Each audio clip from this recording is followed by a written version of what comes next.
What is up, YouTube? How are you? Checking in today, taking the night off from gig work. It's Tuesday. It's not going to be that busy. I'm trying to make a little more time for me. I used to grind like 6, 7 days a week, like all day, all night, but I'm caught up on a lot of bills. So I'm trying now to get a little more life balance going on. And I think this channel is really helping me do that. So I just turned 50 years old 10 years ago, or maybe a little less than that. This was me when I was 40 years old. Probably close to my heaviest, but like really my heaviest was 2020, right around the time of pandemic. I was clocking in at 215 pounds, which for someone who's like 5'5" and change, 5'5" and change is not okay. I had a bad sciatic nerve issue that really affected my sleep. I had sleep apnea.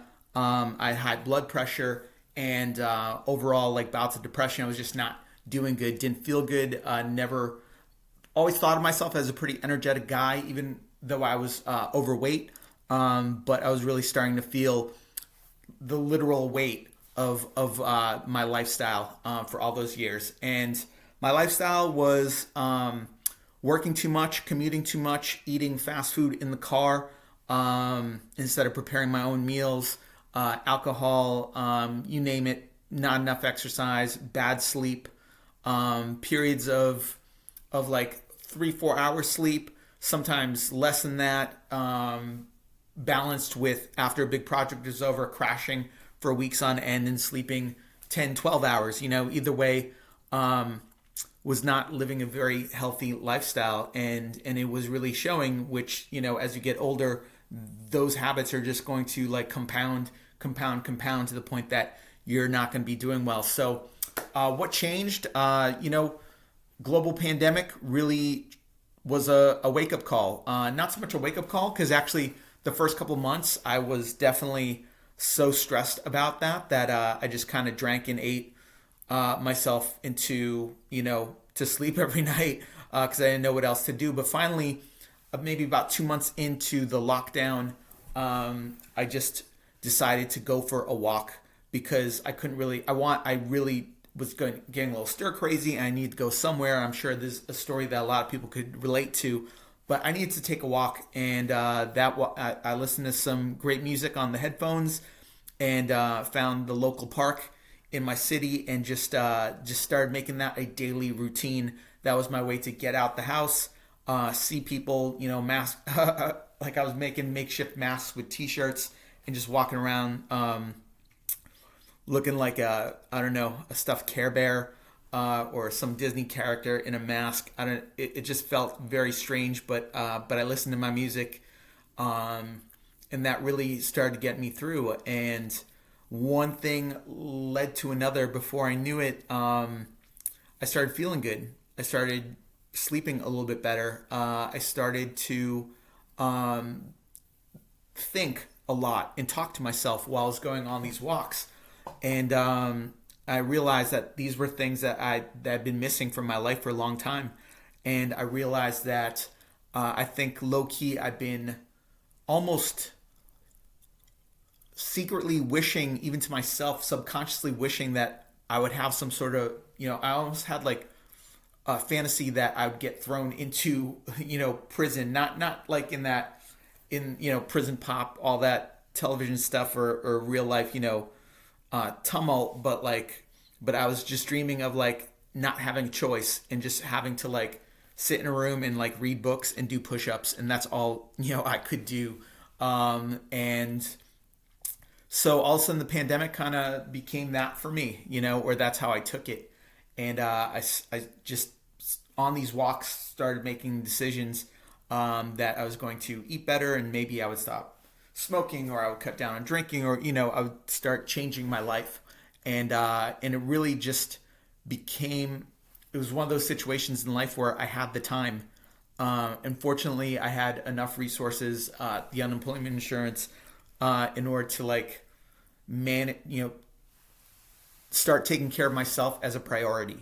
I was also taking care of my elderly parents at the time. both of them, and that became a priority as well. So I married those two things together and started eating better, but also making sure that they were eating well. Um, so I started cooking whole foods, and before I knew it, pounds started coming off.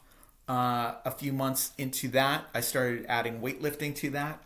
Uh, that increased my level of activity. Walking soon started becoming jogging, and jogging became running. And basically 8 months after those initial walks, like I was on a series 6 day a week workout routine for about an hour every morning, and I found that like the weight just kept coming off, and over the course of a year and a half, I dropped 60 pounds, got to 150, and then since then I've fluctuated back and forth between putting on some muscle. They call it bulking and cutting, bulking, cutting. My last bulk and cut was because I quit smoking, so I added 20 pounds when I quit smoking, but I managed to cut that.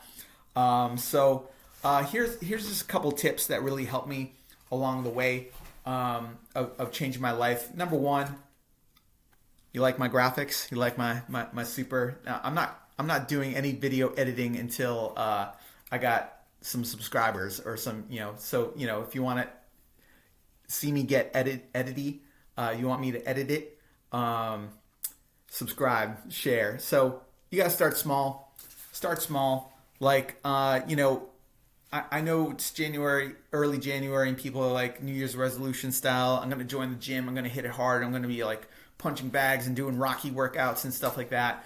You might, especially the older you get, and if you're really not used to that level of exercise, you could hurt yourself. For real. Don't pull a muscle, because that's just gonna, kill that energy, right? I think you really need to start small. I think start with the most basic thing you can think of, and that is walking, or get on the bicycle, or and build momentum. Build momentum.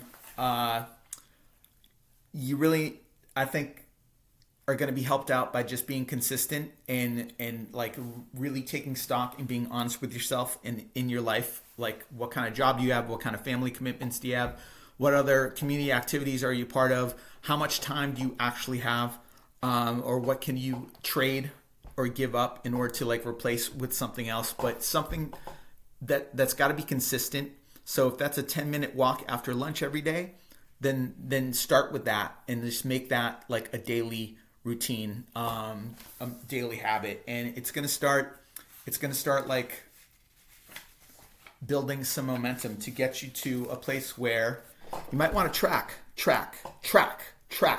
not track and field, but track your movements, track your whereabouts. I'm a big step counter.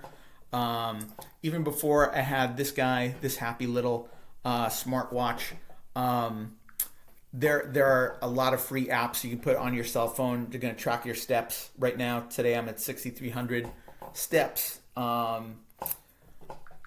It's hard to make huge changes if you don't know where you're at. If you're a person that's basically stationary at a computer all day and then watching TV or YouTube at night, I get it. It's a lifestyle that you can like really fall into, and it's hard to break out of. But it's hard to say how many steps you get until you actually count them.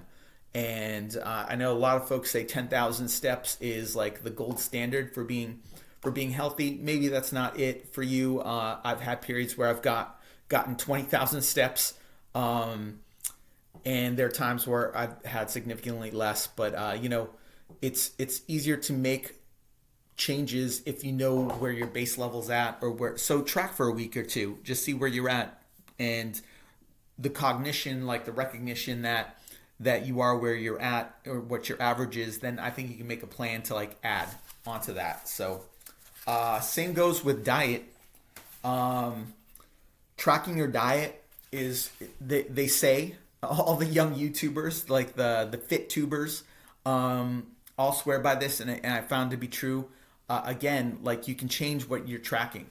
If you track calories, I'm not saying to like go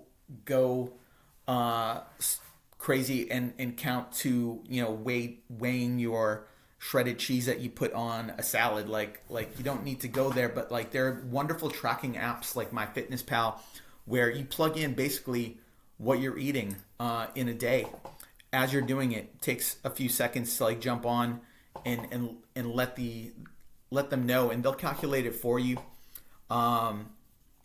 You it's free. You can get a premium account, but you just go with the free one, and basically you're just gonna jump on and plug it in and see where you're at like after a week or two, and see, wait, am I at 3,000 calories a day, or am I 2,000? Like I don't even know.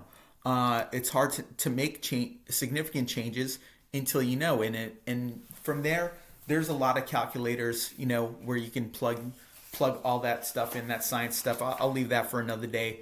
But what I found was that tracking my calories, I really started seeing food for what it was, and it can really sneak up on you. The fog eating, like the opening a bag and finishing a bag or whatever, like that stuff is super easy to do, because this food so often is designed to just like to fly off the shelves, but eating whole foods as much as possible, preparing food at home was a huge game changer, and grocery shopping, staying on the perimeter of the grocery store as much as possible, fresh foods.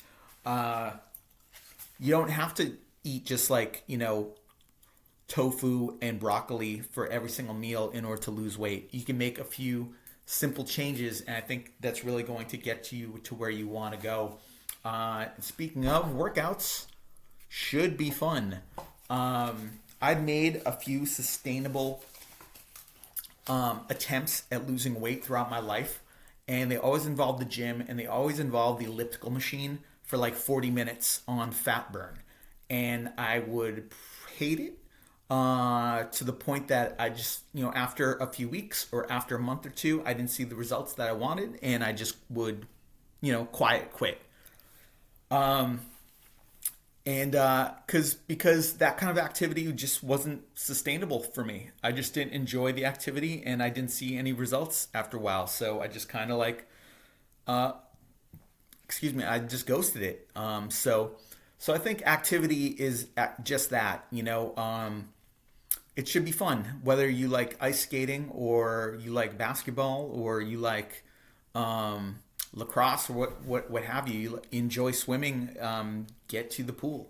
I'm not a great swimmer, but I found that I love walking. It could be time consuming, but like I marry that. The way I make walking fun is the headphones, the podcasts, the audiobooks, the endless streaming music that you can get for next to nothing, on your phone, is a super game changer. So, building muscle eventually, I think, changed things for me. Those same times that I spent all that time on those elliptical machines that weren't really doing much for me, maybe I'd lose a couple pounds, but like really, at the end of the day, it just didn't seem like, it seemed like an endless sort of like slog of like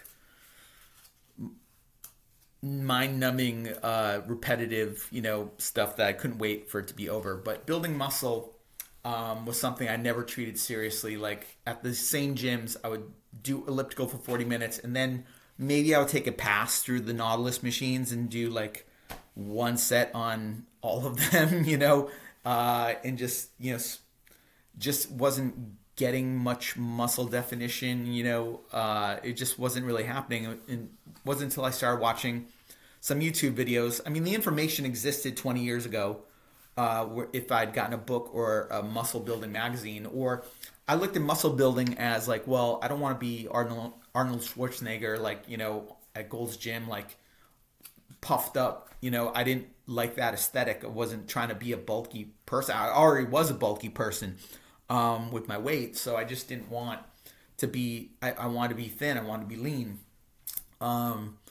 But I found that like 20 years later, I started watching these YouTube videos and started like learning from the fit tubers that like building muscle is gonna burn more fat, and it's gonna give you energy, and it's going to create a base. So those are my big tips. I'm gonna leave you to it, and I'll be back with more later.